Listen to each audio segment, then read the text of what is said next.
기독교의 소식을 복음, 즉 좋은 소식이라고 합니다.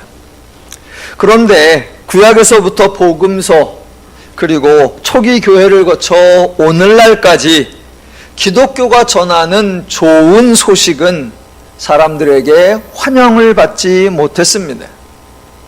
참 아이러니하다라고 생각됩니다.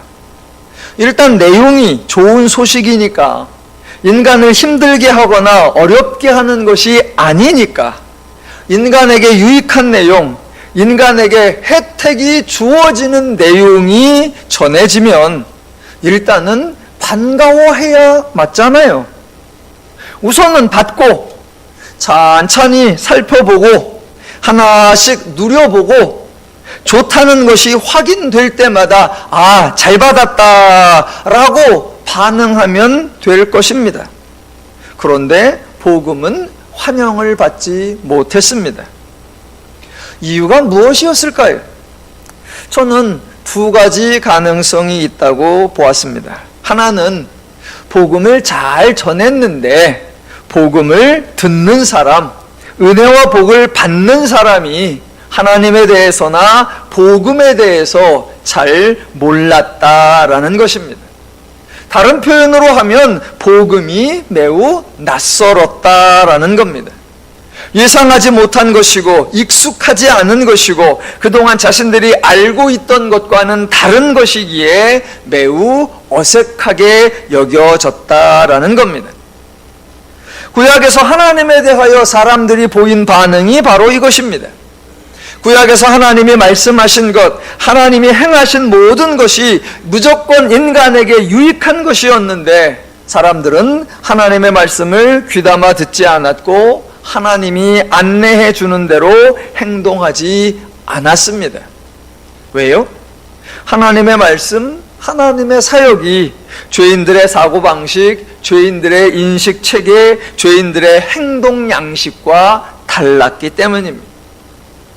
하나님이 친히 일을 하시겠다고 선포해도 사람들은 반가워하지 않았습니다. 왜요? 신이 그렇게 말하고 신이 그렇게 행동하는 것을 경험해보지 못했기 때문입니다. 하나님이 약속을 하시고 약속을 기억하시고 약속대로 이행하시고 약속을 완성해가는 과정에서도 사람들은 하나님을 따르지 않았습니다. 왜요? 신이 신실할 것이라고 신뢰할 수 없었기 때문입니다. 그들이 경험한 신은 늘 제멋대로였고 이랬다 저랬다 했고 변덕이 심했고 지속적으로 끝까지 약속을 지키는 경우가 없었기 때문입니다. 또 하나님이 친히 일하셔서 이를 완성하여 결과물을 은혜로 선물로 제공해 주어도 사람들은 누리지를 않았습니다. 왜요? 뒤탈이 날 것 같은 걱정이 있었기 때문입니다. 그들이 경험한 신은 고약해서 처음에는 거저주는 것처럼 해놓고는 나중에는 미끼에 걸린 것처럼 더 큰 것을 요구하고 더 많은 것을 빼앗아갔기 때문입니다.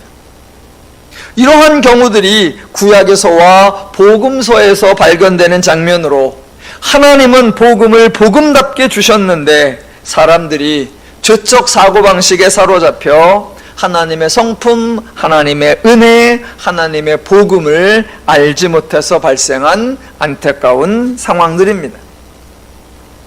복음이 환영받지 못했던 또 하나의 경우는 복음을 전하는 자가 제대로 알리지 못한 경우입니다. 이런 경우는 사도행전에서부터 교회가 시작된 이후에 하나님을 믿는다는 사람들이, 복음을 전한다는 사람들이, 하나님 나라를 소개한다는 사람들이, 예수를 전파한다는 사람들이 복음을 복음답지 않게, 은혜를 은혜답지 않게 잘못 전한 경우입니다. 그러니까 사람들이 들어보니까 복음이 아니었던 것입니다.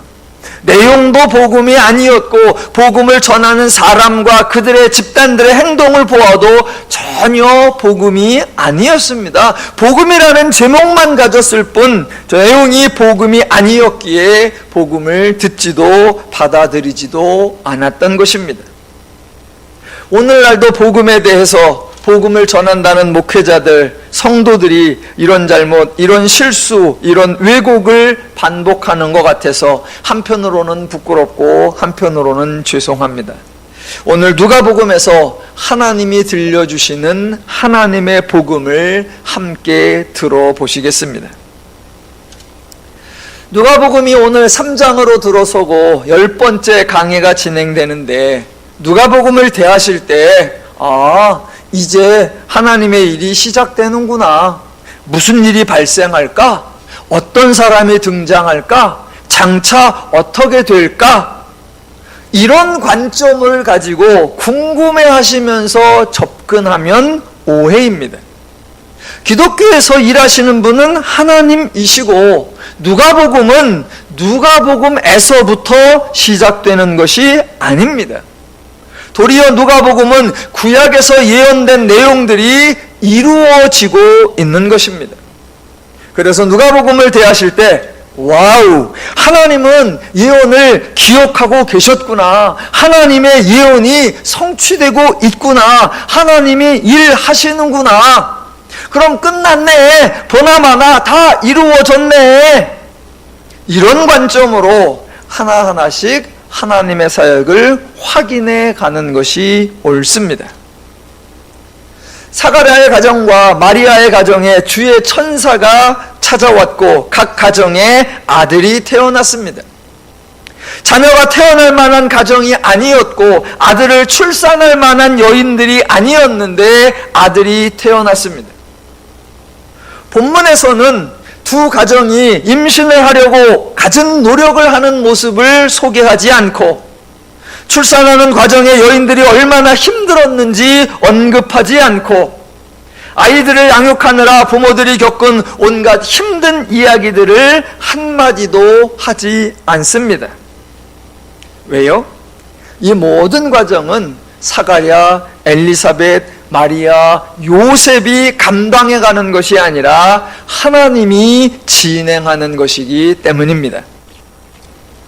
아이가 태어나고 사가랴라고 이름을 지으려던 주변 사람들의 예상과는 달리 아버지 사가랴는 요한이라고 이름을 짓자 사람들은 이 아이가 장차 어찌 될까라면서 궁금해했습니다. 그런 궁금증에 대해 성경은 요한의 성장에 관하여 딱 두 마디만 합니다. 하나가 1장 66절 끝에 주의 손이 그와 함께 하심이라 이고, 또 하나가 1장 80절 아이가 자라며 심령이 강하여지고 이스라엘에게 나타나는 날까지 빈들에 있으니라 입니다. 그리고 시간이 흘러서 아이가 장성하여 어른이 되어 나타난 것이 오늘 본문 3장 2절 중간에 하나님의 말씀이 빈들에서 사가랴의 아들 요한에게 임한지라 입니다. 요한의 출생, 요한의 성장, 요한의 사역에 일관되게 하나님이 일하시고 계시는 것입니다. 요한의 가문이 어떠한지 궁금해할 것이 없고, 요한의 부모가 누구이며 어떻게 자녀를 양육했는지 궁금해할 것이 없고, 요한이 어떤 인물인지, 요한이 어떻게 준비를 하고, 요한이 얼마나 충성을 하는지 궁금해할 것이 없습니다.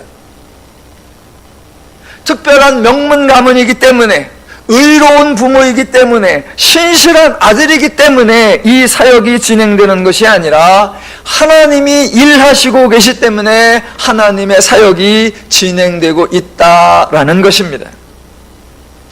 그래서 장성한 요한, 드디어 요한의 사역이 소개되는데, 그 요한을 소개하기 앞서 아주 쟁쟁한 인물들이 언급됩니다. 그것이 3장 1절입니다. 디베르 황제가 통치한 지 15해 곧 본디오 빌라도가 유대의 총독으로, 헤롯이 갈릴리의 분봉왕으로, 그 동생 빌립이 이두레와 드라고니 지방의 분봉왕으로, 루사니아가 아빌레네의 분봉왕으로, 안나스와 가야바가 대제사장으로 있을 때에입니다.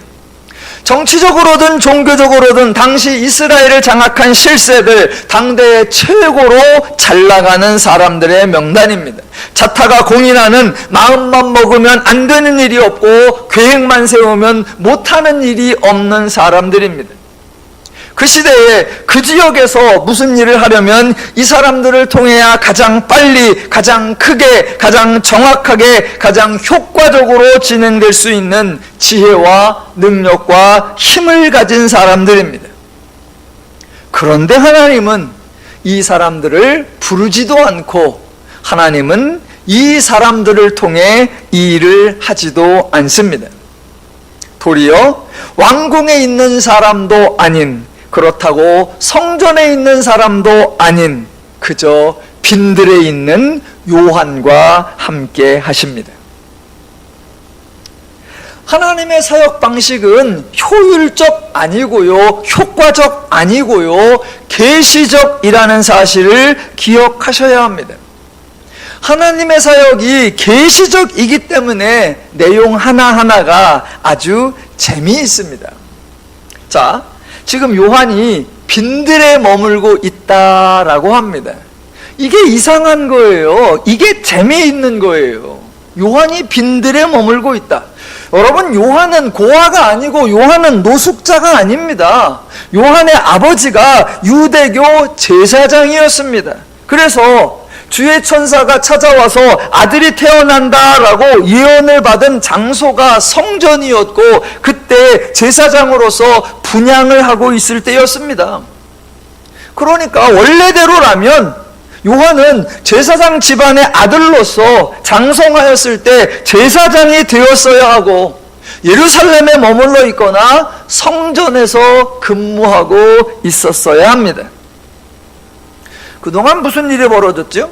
사가랴 집안이 몰락해서 빈들로 쫓겨나온 것인지, 아니면 요한이 페르나처럼 깽판을 치고 집을 뛰쳐나온 건지 알 수가 없습니다. 여하튼 요한이 빈들에 있을 때 하나님의 말씀이 요한에게 임했습니다.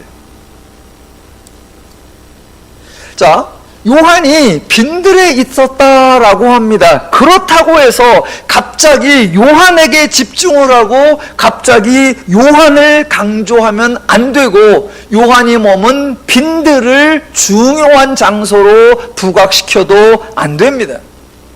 근데 사람들은 실수를 합니다. 늘 이렇게 말하죠. 요한이 빈들에 머물고 있었습니다. 여러분, 빈들은 외로운 곳입니다. 사방에 아무 사람도 없어서 그저 외로운 가운데 하나님과만 소통해야 하는 그런 장소입니다. 그래서 빈들에 머물고 있는 요한은 광야의 영성이 깊어졌고, 광야에서 홀로 지낸 고독한 사람은 깊이가 있습니다. 이렇게 요한은 하나님 앞에 준비되고 있었습니다.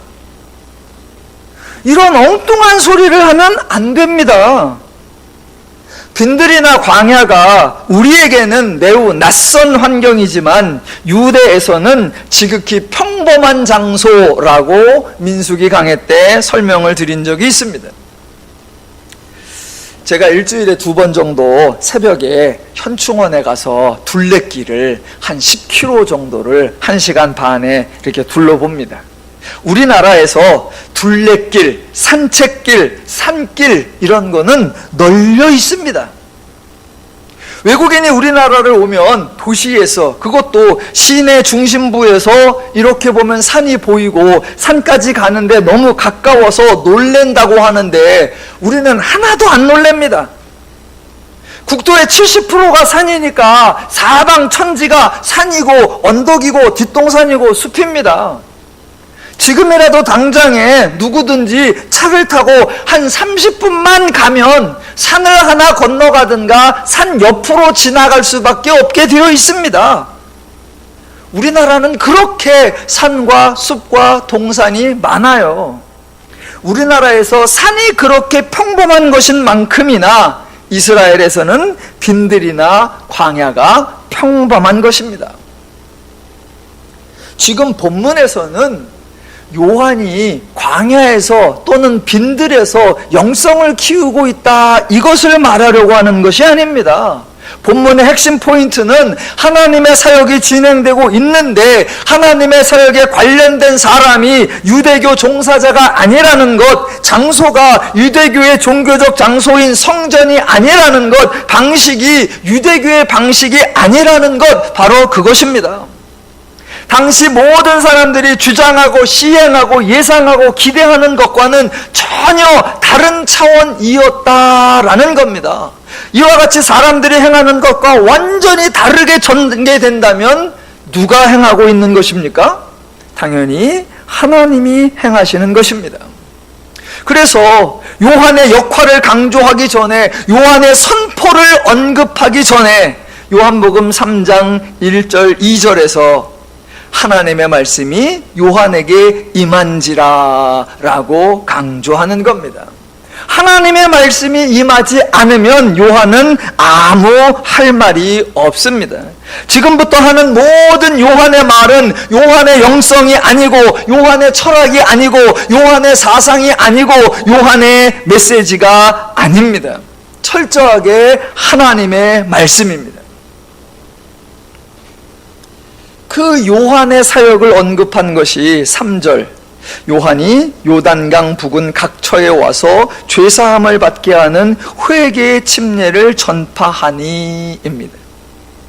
하나님이 요한의 출생을 예언하고, 하나님이 예언대로 출생하게 하고, 하나님이 주의 손이 그와 함께하여 자라게 하고, 하나님이 그에게 말씀을 주셔서 드디어 요한이 빈들에서 또는 광야에서 또는 요단강 근처에 와서 하나님의 말씀을 선포하고 있는 이 요한의 사역, 이 요한의 역할, 이 요한의 모습, 이 요한의 장면, 이 장면을 소개하는 게 바로 4절부터 6절입니다.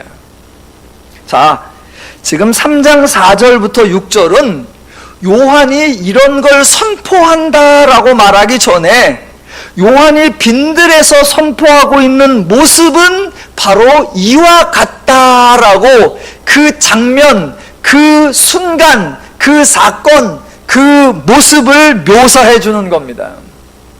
지금 여러분의 눈앞에 요한이 요단강 근처에서 선포하고 있는 딱 그 장면을 떠올리시고, 그 장면을 성경이 뭐라고 설명하느냐, 그게 4절로 6절입니다. 읽어보면 이렇게 됩니다. 선지자 이사야의 책에 쓴 바 광야에서 외치는 자의 소리가 있어.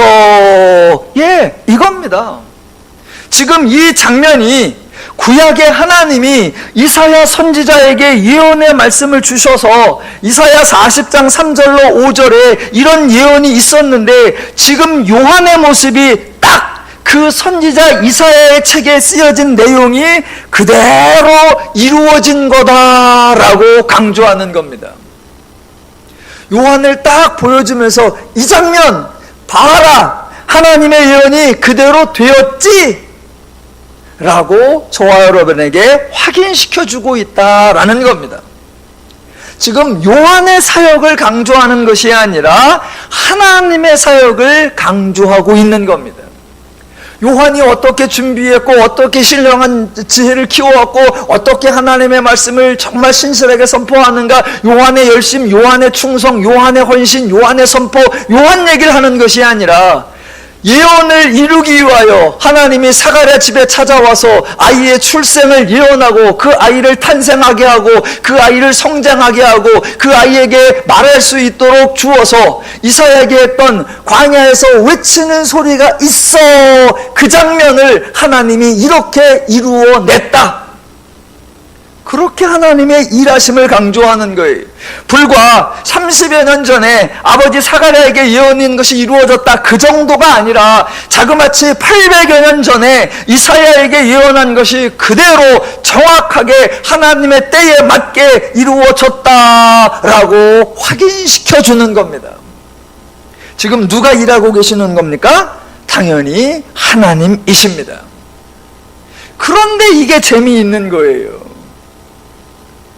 하나님이 일하시고 계심을 지금 증명해 주는데, 그 당시에 하나님을 모시고 있는 집단 유대교, 하나님을 섬기고 있는 집단 유대교, 하나님의 말씀을 보관하고 있는 집단 유대교, 하나님의 방식대로 행하고 있다고 자처하는 종교 유대교인데, 지금 하나님은 유대교가 아닌 사람을 통해 유대교가 아닌 장소에서 유대교가 아닌 방식으로 하나님의 일을 진행하고 계시다라는 겁니다. 자, 이제 이 장면이 하나님이 이사야에게 예언했던 내용이 성취된 거다라고 보여주고, 그 다음에 요한이 선포한 내용, 빈들에 있는 요한에게 하나님의 말씀이 임하여서 이제 요한이 선포하는데, 그 선포하는 내용을 살펴봐야 하는데 이 내용이 아주 기이합니다. 자, 3절을 보겠습니다. 누가복음 3장 3절. 요한이 요단강 부근 각처에 와서 죄사함을 받게 하는 회개의 침례를 전파하니입니다. 제가 조금 아까 요한의 선포가 기이합니다 라고 했는데, 얼핏 보면 전혀 기이한 것 같지가 않아요. 왜냐하면 이 표현들이 매우 익숙하기 때문입니다. 죄사함 많이 들어봤고요, 회개 허구한 날 듣는 얘기고요, 침례 여기 앉아 계신 분들 다 받으신 겁니다. 그러니까 전혀 어색하지 않고 요한의 선포가 기이하거나 특별하다라는 생각이 들지 않습니다. 하지만 당시에 요단강 근처에서 요한의 선포를 직접 들은 사람들은 아주 당황했을 겁니다. 왜냐하면 들어본 적이 없는 말이었기 때문입니다. 자기들이 따르고 있는 유대교에서는 전혀 하지 않는 말이었기 때문입니다. 자, 확인해 보겠습니다. 인간이 죄를 지면 죄사함을 어떻게 받을까요? 구약에 인간이 죄를 지면 이렇게 해서 죄사함을 받으라라는 방법이 나와 있습니다. 직접 한번 확인을 해보시죠. 여러 군데가 나오는데 그 중에 대표적으로 레위기로 가보겠습니다. 레위기 4장. 직접 확인을 하셔야 요한의 말이 정말 기이하구나 확인이 될 거니까. 자, 레위기 4장 13절부터 보시겠습니다. 제가 읽을게요. 레위기 4장 13절. 만일 이스라엘 온 회중이 여호와의 계명 중 하나라도 부지 중에 범하여 허물이 있으나 스스로 깨닫지 못하다가 그 범한 죄를 깨달으면 회종은 수송아지를 속죄제로 드릴지니 그것을 회막 앞으로 끌어다가 쭉쭉쭉 넘어가서 결론 20절 맨 끝에 그들이 사함을 받으리라 입니다. 22절. 만일 족장이 그의 하나님 여호와의 계명 중 하나라도 부지 중에 범하여 허물이 있었는데 그가 범한 죄를 누가 그에게 깨우쳐주면 그는 흠없는 수dom소를 예물로 가져다가 그 수dom소의 머리에 안수하고 여호와 앞에 번제물을 잡는 곳에서 잡을지니 이는 속죄제라. 그러면 결론 26절 맨 끝에 그를 위하여 속죄한즉 그가 사함을 얻으리라. 27절. 만일 평민의 한 사람이 여호와의 계명 중 하나라도 부지 중에 범하여 허물이 있었는데 그가 범한 죄를 누가 그에게 깨우쳐주면 그는 흠없는 암염소를 끌고 와서 그 범한 죄로 말미암아 그것을 예물로 삼아 그 속죄 제물의 머리에 안수하고 그러면 결론 31절. 제사장이 그를 위하여 속죄한즉 그가 사함을 받으리라 입니다. 예, 계속 반복됩니다. 4장 5장 6절에서 5장 6장에서 이것이 구약에서 하나님이 제정해 주신 제사함 받는 방식이고 이것이 누가복음 당시에 유대교에서 제사함을 얻는 방식으로 시행되고 있는 종교 절차였습니다.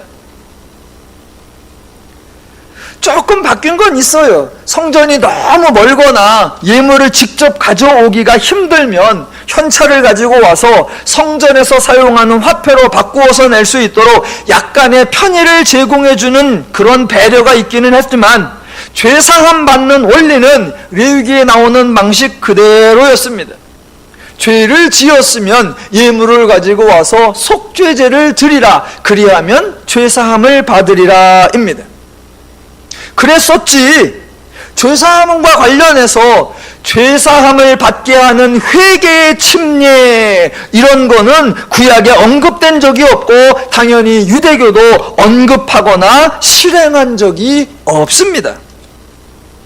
그런데 지금 침례 요한은, 하나님의 말씀을 받았다고 하는 요한은 무엇을 선포합니까? 죄사함을 받게 하는 회개의 침례를 전파하니입니다.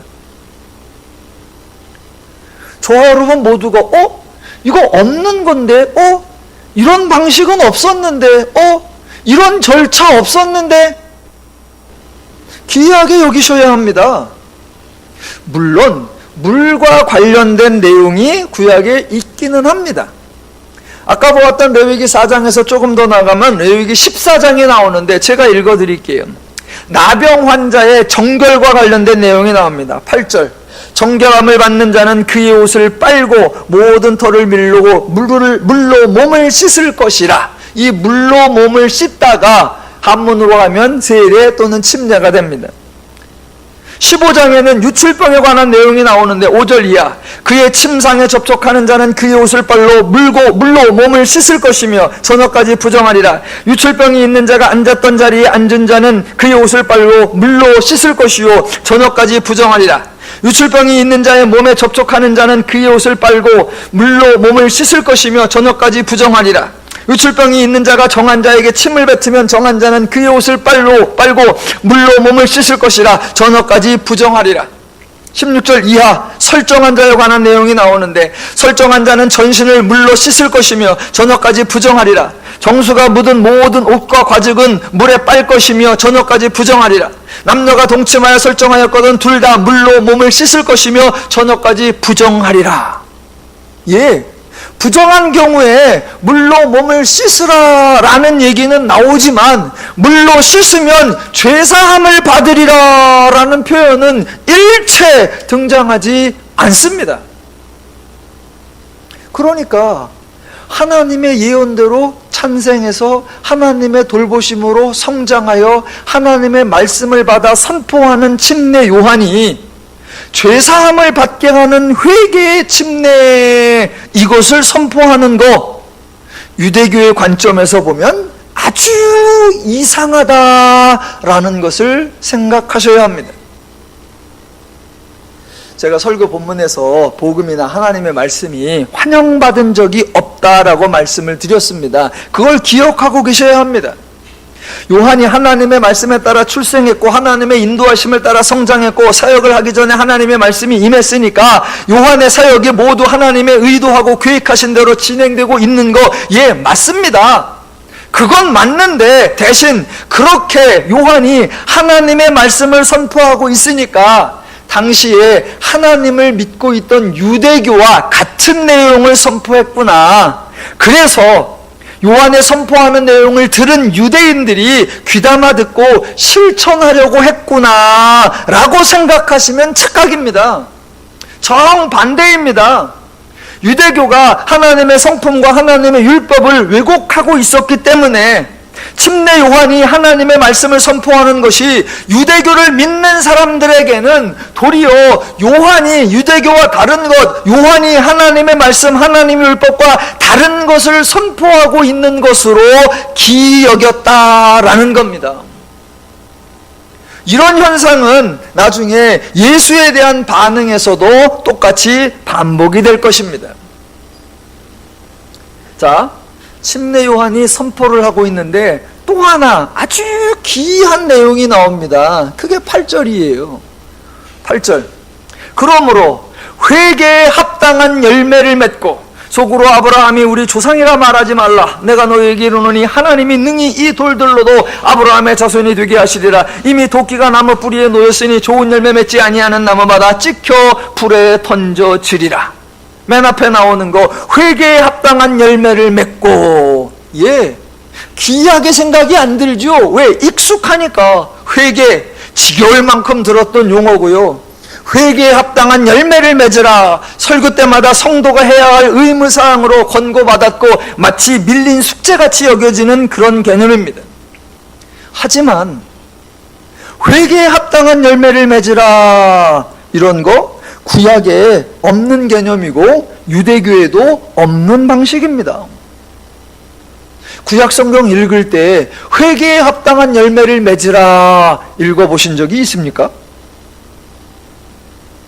그러니까 성경에 어떤 내용이 나오면 너무나 신실하셔가지고 무조건 순종해야 되겠다 마음 먹지 마시고, 어머 이런 구절이 나왔는데 나는 행하지 않았네, 순종하지 않은 것처럼 여겨져서 불편해하지 마시고, 이런 구절 나오면 왜 이런 구절이 나오지?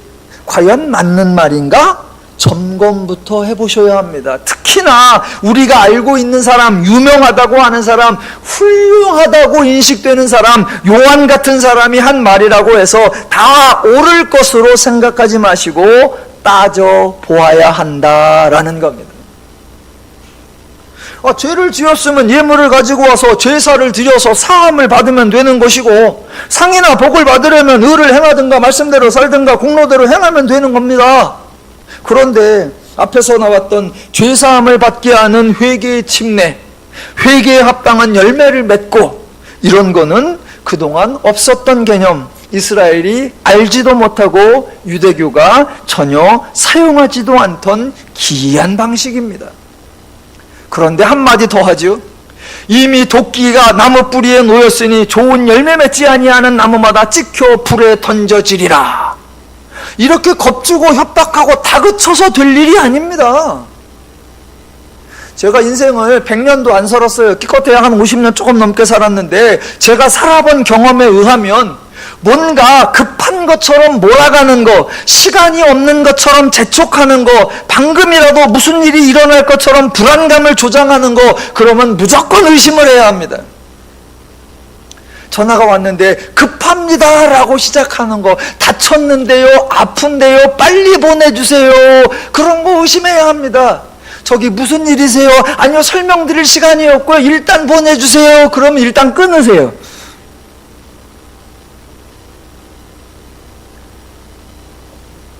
세상에서도 그렇게 다그치고 몰아가고 해서는 안 되고, 신앙의 문제는 더더욱이나 그래서는 안 됩니다. 그런데 요한이 선포를 하니까 사람들이 반응을 보였습니다. 회개의 침례를 받으라 라고 하니까 7절, 요한이 침례 받으러 나오는 무리에게 그와 같이 사람들이 침례를 받으러 왔고요, 회개에 합당한 열매를 맺으라 라고 하니까 10절, 무리가 물어 이르되 그러면 우리가 무엇을 하리이까 라고 하려고 했습니다. 이게 모두 사람들이 요한의 선포를 오해했다라는 증거입니다. 요한이 뭔가를 하라고 해서 얼른 하려고들 막 했던 거, 그게 오해입니다. 여러분, 기독교는 하나님이 일하시는 종교라고 했습니다. 그러면 왜 하나님이 일하실까요?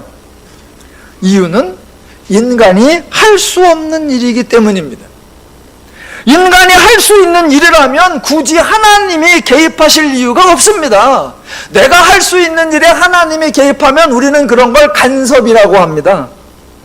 내가 할 수 없을 때 도와달라고 해서 하나님이 해주시면 감사하다는 말이 나오지만, 내가 하려고 했고 내가 하려고 했는데 그때 하나님이 끼어들면 왜 하나님은 걸리적거리냐고 우리는 불평을 쏟아냅니다. 인간이 할 수 있는 일에 하나님이 나서지 않습니다. 대신 인간이 할 수 없는 일, 그런데 꼭 해야 하는 일, 그것을 하나님이 해주시려고 하나님이 이 일을 하시는 겁니다. 하나님은 인간에게 은혜나 복을 믿기로 자격이나 조건을 제시하지 않습니다. 왜요? 어떤 죄인도 하나님의 자격과 하나님의 조건을 충족시킬 수 없기 때문입니다. 그래서 하나님은 요구하시는 분이 아니라 하나님이 일해 주시는 분입니다. 하나님이 일하셔서 죄인을 성도로 변화시켜 주신 후에, 그래서 하나님의 일을 할 수 있는 자로 변화시켜 주신 후에 이제 할 수 있는 자가 되었으니 할 수 있는 일을 해보라 라고 권고하시는 겁니다. 지금 요한이 선포하는 내용은 인간에게 행하라고, 당장에 실천하라고 요구하는 행동이 절대로 아닙니다. 성경 읽으시고 섣불리 실천하려고 나대지 마시기 바랍니다. 제가 이렇게 말을 하면 또 다들 오해를 하십니다. 뭐라고 오해하느냐? 더누림교회 가면 아무것도 안 해도 돼. 거기는 맨날 하지 말라고 그래. 아무것도 안 해도 돼. 그냥 가만히 있으려면 거기는 아무것도 하지 말래. 제가 언제 그랬어요? 더누림교회는 아무것도 하지 말라라는 게 있고 모든 걸 하라가 있어요. 이 두 가지가 구분됩니다. 뭘 하지 말라? 은혜를 받기 위한, 복을 받기 위한 조건과 자격으로서 요구되는 일, 그거는 아무것도 하지 마라. 왜? 그건 헛수고니까. 대신 하나님께로 은혜로 받은 거, 하나님께 은혜로 받은 복, 그것을 누리기 위해서는 항상 쉬지 말고 범사에 애쓰라라는 겁니다. 저는 아무것도 하지 말라라고 한 적이 없어요. 자, 이제 요한이 한 말 중에 아주 표독스러운 표현에 대해서 점검해 보도록 하겠습니다. 7절. 요한이 침례받으러 나오는 무리에게 이르되 독사의 자식들아, 누가 너희에게 일러 장차올 진노를 피하라 하더냐입니다. 딱 봐도 이상하죠? 예, 이상한 겁니다. 아니, 자기가 죄사함을 받게 하는 침례를 받으라라고 해서 침례를 받으러 오니까 대놓고 독사의 자식들아 라고 말하는 게 말이 안 되죠. 아니, 근본적으로 사람에게 독사의 자식이라고 하는 게 이게 말이 됩니까? 성경 전체를 통틀어 사람에게 독사의 자식들아 라고 말하는 거, 여기가 첫 번째입니다. 구약에서 이스라엘이 아무리 하나님께 불순종해도, 하나님을 부인하고 잊고 떠나고 버리고 우상을 섬겨도 하나님이 이스라엘에게 에라이 독사의 자식들아 라고 하신 적이 없습니다. 그런데 지금 침례 요한이 느닷없이 독사의 자식들아 라고 첫마디를 합니다. 이게 침례 요한이 딱 시작을 하니까요, 이게 이제 유행어가 됐어요. 그래갖고 나중에 이제 예수님도 툭 하면 독사의 자식들아, 독사의 자식들아 그래요. 확인이 될 겁니다. 왜 침례 요한은 느닷없이 이런 말을 할까요? 아니, 만약에 침례 요한이 죄사함을 받는 회개의 침례를 전파하니 와서 받으라 라고 하니까 사람들이 들은 척도 안 해, 오지도 않아, 받을 생각도 없어. 그러면 침례 요한이 괘씸하게 생각해서 에라이 독사의 자식들아 라고 한다면 요한이 많이 서운했구나, 심정을 이해할 수 있습니다. 그런데 자기가 말한 대로 사람들이 자기에게 나왔는데 그 사람들에게 이렇게 말하면 이상한 거예요. 그 다음에 또 한다는 말이, 독사의 자식들아 다음에 누가 너희에게 일러 장차 올 진노를 피하라 하더냐. 네가 했잖아.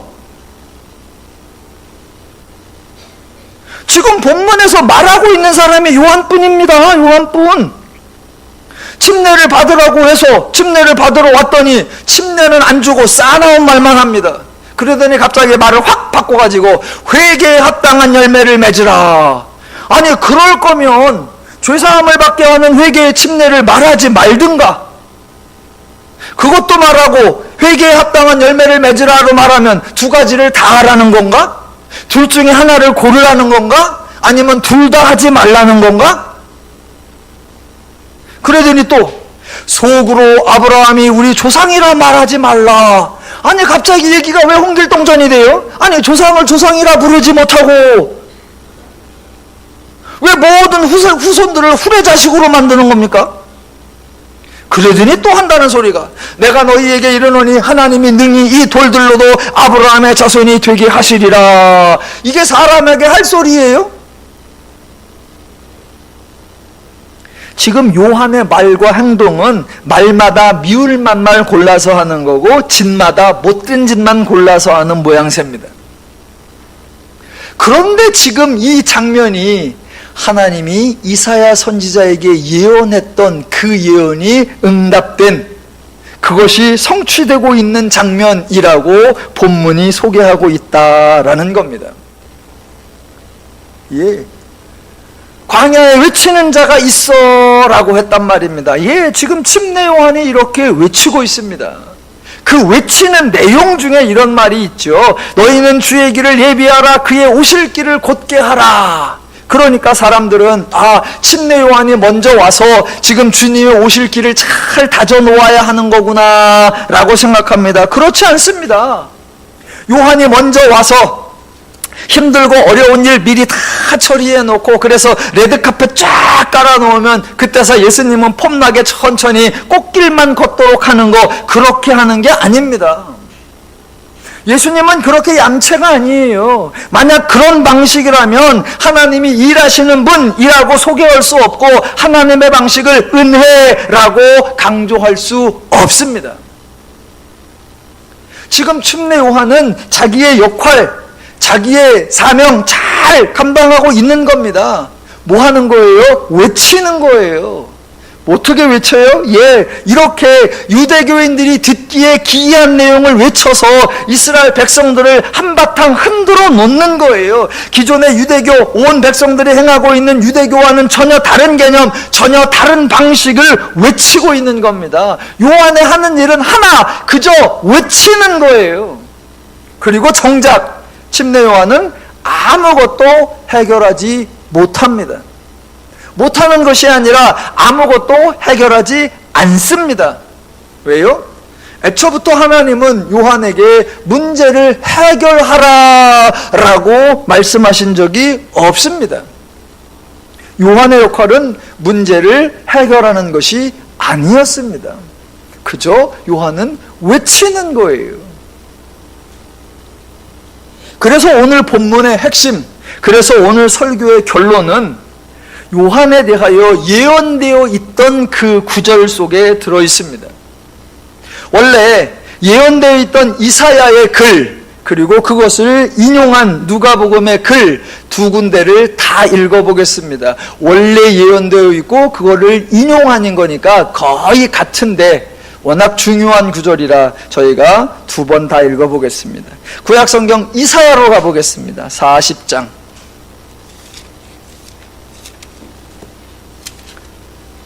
본문은 요한의 영성, 요한의 충성, 요한의 헌신을 말하는 게 아니라 요한이 이 자리에 있기까지 하나님이 예언하셨고 하나님이 인간 구원을 향하여 지금까지 펼쳐온 그 하나님의 사역을 증명하고 있는 겁니다. 그래서 오늘 설교의 결론, 이사야 선지자의 말 속에 담겨있는 결론이, 자, 이사야 40장 3절부터 5절까지인데, 자, 그 중에 4절과 5절을 읽어보겠습니다. 골짜기마다 도두어지며 산마다 언덕마다 낮아지며 고르지 아니한 곳이 평탄하게 되며 험한 곳이 평지가 될 것이요 여호와의 영광이 나타나고 모든 육체가 그것을 함께 보리라. 이는 여호와의 입이 말씀하셨느니라 입니다. 지금 이 말씀은 하나님이 인간에게 지시하는 말이 아니라 하나님이 하실 일을 선포하는 겁니다. 인간에게 푹 들어가 있는 골짜기를 퍼 올리고 솟아있는 산이나 언덕을 낮추어서 평탄하게 만들어내고 험한 곳을 평지가 되도록 수고해서 만들어내라 라고 명령하는 것이 아니라 하나님이 일하셔서 이렇게 만들어 놓으시겠다라는 겁니다. 인간이 할 수 없는 것을 하나님이 해 주심으로 말미암아 하나님의 영광이 드러나고 모든 사람이 여호와가 하는 이 일을 보게 될 것이다 라는 겁니다. 일은 누가 하시는 거예요? 하나님이. 사람들은 뭐 하는 거예요? 보리라 입니다. 보리라. 우리 앞에서 하나님이 그렇게 행하시면 하나님의 일하심을 보는 거예요. 기독교는 하나님이 일하시는 종교입니다. 똑같은 표현, 이제 누가복음으로 가보겠습니다. 거의 같은데 약간만의 단어가 다릅니다. 자, 누가복음 3장 5절과 6절. 모든 골짜기가 메워지고 모든 산과 작은 산이 낮아지고 굽은 것이 곧아지고 험한 길이 평탄해질 것이요 모든 육체가 하나님의 구원하심을 보리라. 예, 누가 일한다는 것입니까? 예, 하나님이 일하시는 겁니다. 인간들은 뭐 하는 거예요? 하나님이 하시는 일을 보리라. 예, 보는 거예요. 하나님이 이렇게 하는 거예요. 하나님이 골짜기를 낮추고 하나님 골짜기를 메우고 작은 산과 모든 산 낮아지고 굽은 것 평탄하게 하고 험한 길 고다 평탄하게 누가? 하나님이. 사람은 이걸 못해요. 그래서 사람들은 불편하고 그래서 사람들은 힘겹게 살아가요. 그런 사람들을 위하여 하나님이 일하셔서 굽은 것 곧게 하고 불평불평한 것 평탄하게 해서 인간이 편안하고 수월하게 갈 수 있게끔 하나님이 해 놓으시겠다. 그렇게 행하시는 하나님의 일을 보라. 그리고 하나님이 그렇게 완성해 놓으면 그 길을 걸어서 편하게 가라. 이게 하나님의 말씀입니다. 예, 인간이 할 일은 인간이 수고해서 하나님이 걸으시기에 불편하지 않고 하나님이 이동하시기에 조금 더 걸리거리지 않도록 하나님을 위한 꽃길을 준비하라가 아니고요, 정반대로입니다. 인간을 위하여 하나님이 수고하여 하나님이 꽃길을 만들어 놓을 테니 인간들아 하나님의 꽃길을 걸으라. 이게 하나님의 말씀입니다. 그래서 복음이라고 하는 거예요. 자꾸 반대로 가시면 안 됩니다. 하나님 나라를 위하여 내 목숨을 내어놓겠습니다. 하나님 나라 확장을 위하여 내 삶을 내어놓겠습니다. 나는 없고 예수만 있습니다. 하나님만 영광을 받으신다면 나는 썩어 문드러도 좋습니다. 난 싫습니다.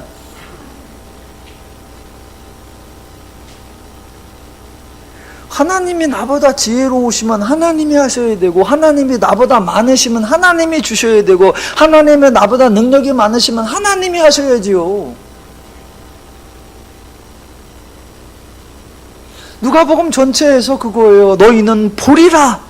너희를 위하여 하나님이 약속하셨고 그 약속대로 하나님이 행하셔서 지금 이미 그 하나님이 진행되고 있고 누가복음 내내 너희는 그것을 볼 것이고 듣고 있고 경험하게 되고 알게 되고 그래서 너희는 구원이 이루어지고 너희는 새로운 피조물이 되고 넌 하나님의 자녀가 되리라. 이것을 보고 알고 그렇게 다 이루어졌을 때 성도됨을 누리라. 이게 하나님의 말씀입니다. 자, 그러면 또 사람들이 뭐라고 하느냐? 지금 하나님이 그렇게 하시는 거 누가 본다고 합니까? 예, 모든 육체가 하나님의 구원하심을 보리라. 예, 모든 육체가 본다는 거예요. 기독교는 인간을 편가르기 하지 않습니다. 기독교는 인간 편가르기가 불가능한 것입니다. 왜요? 인간이 일한 만큼 상을 받는 것이 아니라 하나님이 일하신 것을 은혜로 받기 때문입니다. 자, 하나님의 구원하심을 보리라. 누가? 골짜기 메운 사람만, 모든 산과 작은 산을 낮춘 사람만, 굽은 것을 곧게 한 사람만 평탄한 길을 걷게 한다. 아닙니다.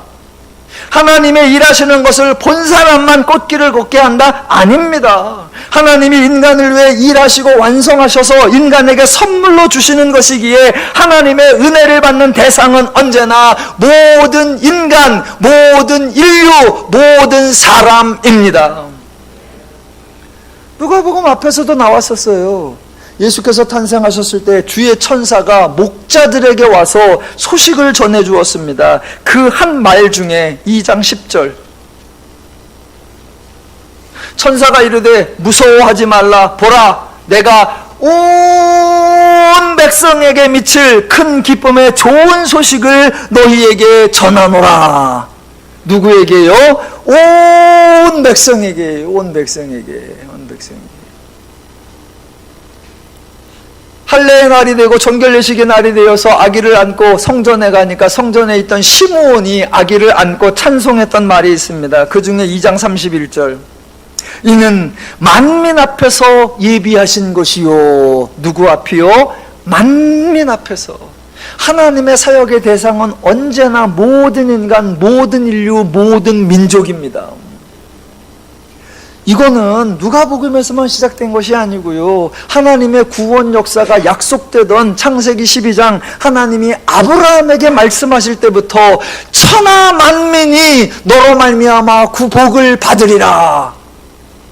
예, 하나님은 모든 인간을 사랑하시고 모든 인간을 축복하시고 모든 인간에게 은혜를 주시고 모든 인간이 복을 누리기를 기대하시는 겁니다. 이것이 하나님의 은혜요, 이것이 하나님의 인간 사랑입니다. 그래서 누가복음에서 계속해서 하나님의 구원하심을 보게 될 것이고, 저와 여러분은 이미 누가복음을 지난 구원받은 성도이기에 누가복음을 볼 때마다 이런 과정을 거쳐서 내가 은혜를 받았구나, 나를 구원하기 위하여 하나님이 이런 역사를 행하셨구나, 나보러 뭘 하라고 했으면 나는 가능성이 없었구나, 하나님이 해주셨기에 내가 성도가 되었었구나, 감사하다라고 하나님께 고백하는 것이며, 이 귀한 은혜, 이 받은 복을 내가 항상 누려야겠다, 범사에 누려야겠다, 쉬지 말고 누려야겠다, 그래서 하나님의 자녀답게 멋있게 살아가는 거, 그게 성도의 본분입니다. 하나님으로 인해 행복한 삶을 누려가시기를 주님의 이름으로 축원합니다.